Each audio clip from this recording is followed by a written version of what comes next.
Medidas protetivas e antecedentes criminais. Será que tem alguma relação você ter medidas protetivas? Você vai deixar de ser primário? A medida protetiva é considerada uma condenação criminal? Isso vai manchar sua certidão de antecedentes criminais? Como que funciona e qual é a relação desses dois institutos? Para a gente ter esse conhecimento, entender se há de fato alguma relação, é importante que você entenda ainda outros conceitos que eu vou falar com vocês aqui nesse vídeo.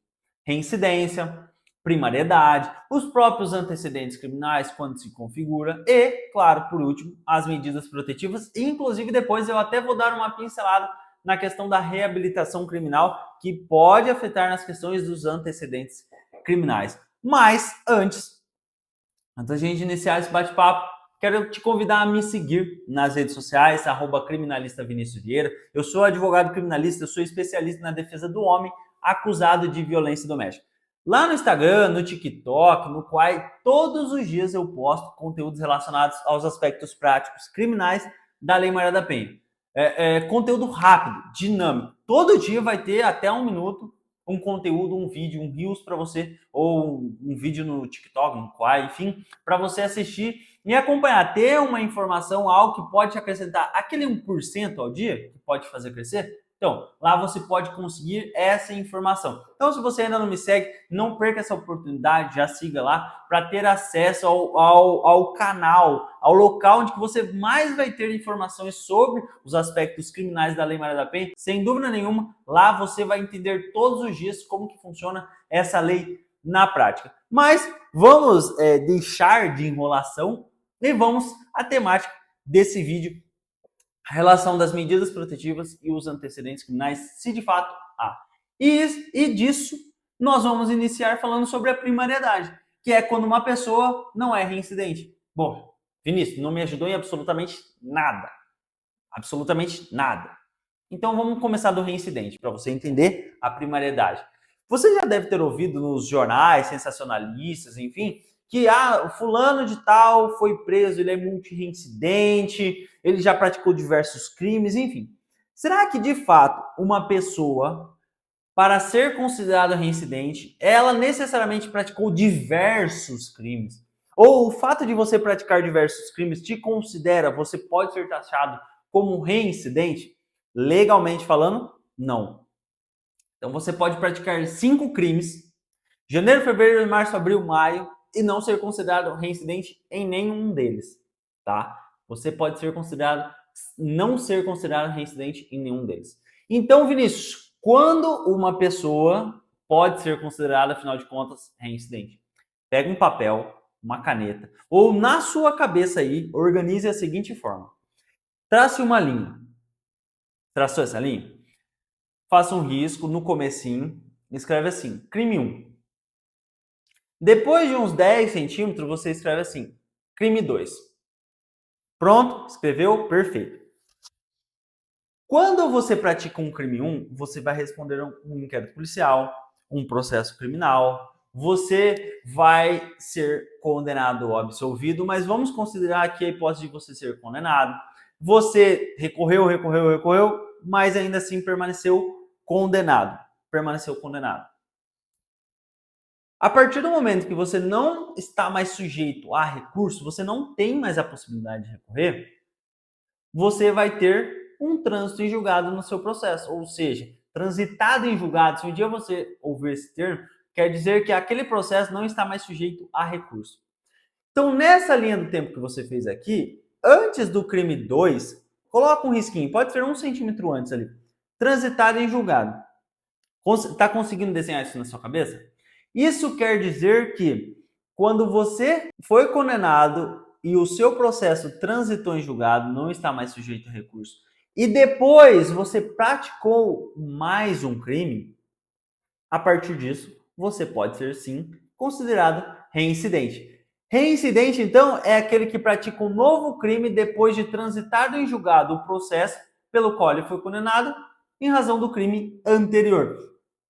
Conseguiu entender? Conseguiu ficar claro para você? Agora você vai fazer o seguinte, você vai apagar esse crime 2 aqui. Apagou o crime 2? Tá. Então você vai colocar, após esse trânsito em julgado aqui, Você vai separar uns 5 centímetros e você vai colocar assim, extinção da pena. Extinção da pena. Colocou? Escreveu extinção da pena? E depois, mais uns 5 centímetros para frente, você vai colocar assim, transcurso de 5 anos. Escreve embaixo assim, período depurador. Calma, eu vou te explicar. Você consegue ver que entre a data do trânsito em julgado e o transcurso do prazo depurador, transcurso dos 5 anos, existe um lapso aqui? Existe um período aqui? Então, aqui, entre a data em que você foi condenado, transitado em julgado, e aqui, o período depurador, 5 anos, e o que significa isso? 5 anos depois que você terminou de cumprir a pena. Então, você não escreveu aqui extinção da pena? Então, aqui, ó, transitado em julgado, extinção da pena, ou seja, cumpriu a pena, e 5 anos depois, que é o período depurador. Se no meio de tudo isso daqui, você praticou um novo crime, você sim será considerado reincidente. Você será considerado reincidente. Então pode colocar aqui, em qualquer lugar que você quiser aqui, entre o trânsito em julgado e os 5 anos do período depurador, se você colocar qualquer lugar aqui um risquinho e colocar crime 2, ali você será considerado reincidente. Mas não faz isso não. Faz o seguinte, coloca depois desses 5 anos do período depurador, coloca um outro risquinho. Coloca um risquinho e escreve crime 2. Colocou? Então tá. Quando você pratica um novo crime, depois de passados 5 anos do término do cumprimento da sua pena, e você realmente praticou esse novo crime, você será considerado reincidente? Não, não será considerado reincidente. Você será tecnicamente reconhecido como primário, ou seja, você voltou a ser primário. Você voltou a ser primário e você será considerado portador de maus antecedentes. Ou seja, primário é aquele que não é reincidente e portador de maus antecedentes é aquele que teve uma condenação criminal transitada em julgado, mas que não pode ser mais considerado como reincidente. Olha só o tanto de conceito que a gente pegou em uma única explicação.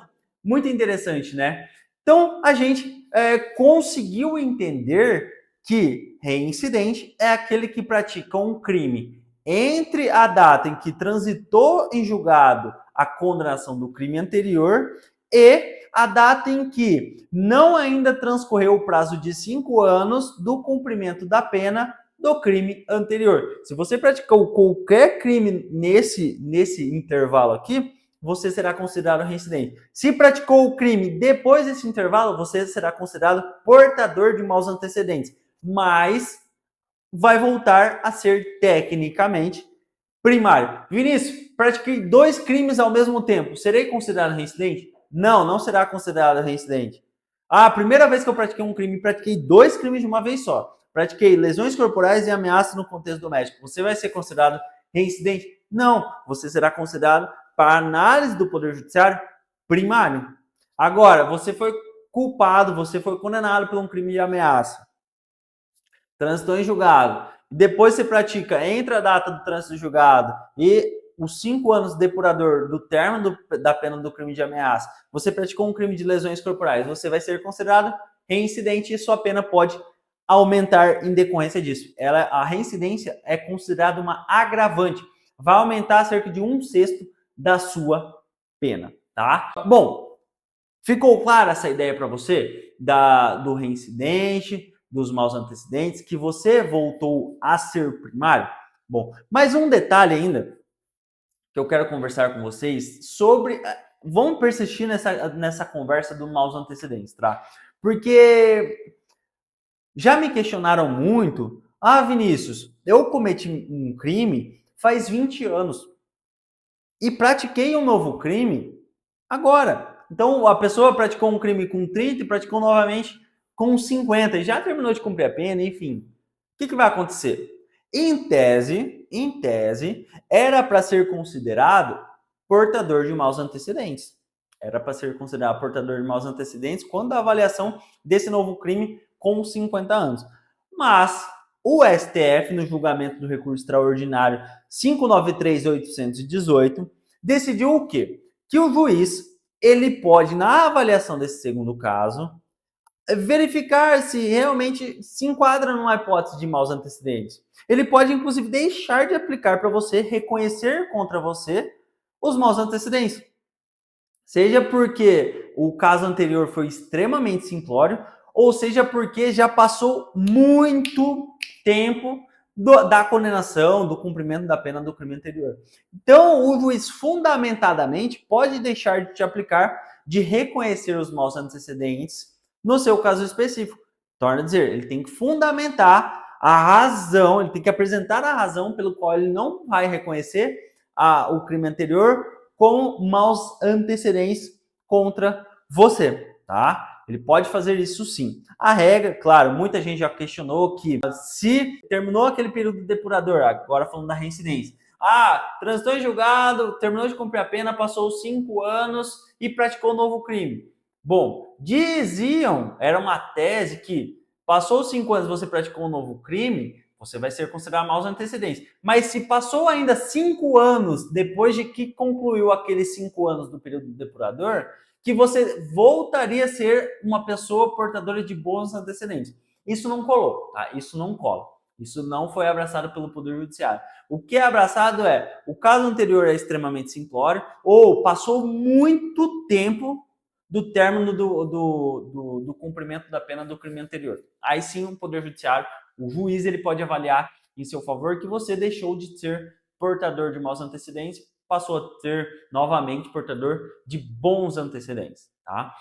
Agora, finalmente, vamos falar da relação de tudo isso pode ter com as medidas protetivas de urgência. Quando uma mulher vai pedir uma medida protetiva, seja lá na delegacia de polícia no momento do boletim de ocorrência, seja diretamente no Poder Judiciário através do advogado dela, ela faz um pedido, certo? E esse pedido pode ser baseado tanto em um fato típico, um fato criminoso, como um fato atípico, mas que dá um risco, traz riscos para ela. Ou seja, uma medida protetiva ela não precisa ser solicitada quando ela foi vítima de algum crime. Não. Desde que a pessoa contra quem ela esteja solicitando essas medidas protetivas, claro, tem que estar enquadrado nas hipóteses lá do artigo 5º da Lei Maria da Penha. Sendo enquadrado naquelas hipóteses e aquela pessoa trazendo risco para ela, para essa mulher, ela pode solicitar as medidas protetivas, mesmo se não tiver nenhum enquadramento criminal. Dito isso, você tem que entender que quando chegar em posse do juiz o pedido das medidas protetivas feito pela mulher, seja quando ela registrou um boletim de ocorrência, seja através do advogado, ele vai avaliar e geralmente ele vai deferir. E o que vai acontecer depois? Ele vai intimar aquela pessoa que ele denomina e que a Lei Maria da Penha denomina como agressor. Você não cometeu nenhum crime contra ela, ela pediu medida protetiva contra você, você será taxado como agressor, tá? Consta lá 25 vezes a palavra agressor na Lei Maria da Penha, mas não vamos abordar isso agora, esse não é o momento. Você, como agressor, vai ter contra si medida protetiva, tá? Vai ter contra si medida protetiva. Essa decisão do juiz que deferiu medidas protetivas contra você, que concedeu medidas protetivas em favor dela, é considerada uma decisão criminal? Não. É considerada uma condenação criminal? Não. Não sendo condenação criminal, você não vai deixar de ser primário. Como assim, Vinícius? A medida protetiva é considerada uma medida cautelar. Tem outros termos, mas para você entender, é uma cautela que o Poder Judiciário tem para afastar uma situação de risco dela. Não é uma sentença falando que você é culpado por algo. Não.